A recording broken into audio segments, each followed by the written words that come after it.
বিএনপির ভারপ্রাপ্ত চেয়ারম্যান জনাব তারেক রহমান কর্তৃক জাতির সামনে বাস্তবিত ৩১ দফা বাস্তবায়নের লক্ষ্যে আজকে সাতচল্লিশ ও কুতুবচুরি ইউনিয়ন ছাত্রদলের মত বিনিময় সভায় প্রধান অতিথি হিসেবে উপস্থিত আছেন কানাইন জাতীয় ছাত্রনেতা রাঙ্গামাটি জেলা ছাত্রদলের বিপ্লবী সভাপতি ফারুক আহমেদ সাবির ভাই এবং উক্ত প্রোগ্রামে আরো উপস্থিত আছেন কানাইন জাতীয় মৃত্যুঞ্জয়ী ছাত্রনেতা রাঙ্গামাটি জেলা ছাত্রদলের বিপ্লবী সাধারণ সম্পাদক আলী আকবর সুমন ভাই।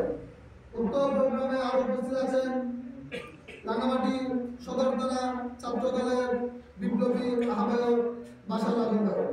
আরো উপস্থিত আছেন রাঙ্গামাটি সদর থানা ছাত্রদলের সদস্য সচিব কানাইন জাতীয় ছাত্র নেতা মাহমুদুল হাসান জুয়েল ভাই।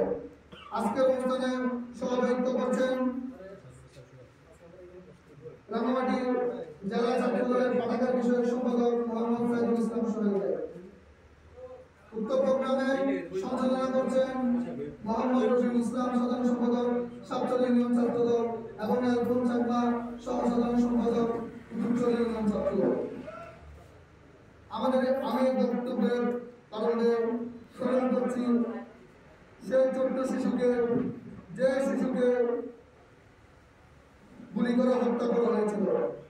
আমি বক্তব্যের কারণে গণঅভ্যুত্থানে জুলাই আগস্টে সে ভাইটিকে স্মরণ করছি যে ভাইটিকে পুলিশ ভ্যানে হত্যা করে তাকে ফেলে দেওয়া হয়েছিল।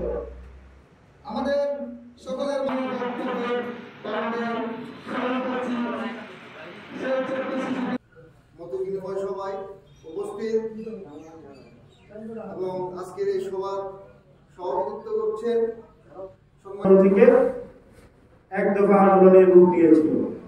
আপনারা সকলেই জানেন যে কোটা বিরোধী আন্দোলন থেকে আমাদের প্রান্তীয় ছাত্র ভাইয়েরা ঢাকা বিশ্ববিদ্যালয়ের ছাত্ররা কোটা সংস্কারের আন্দোলন শুরু করেছিল।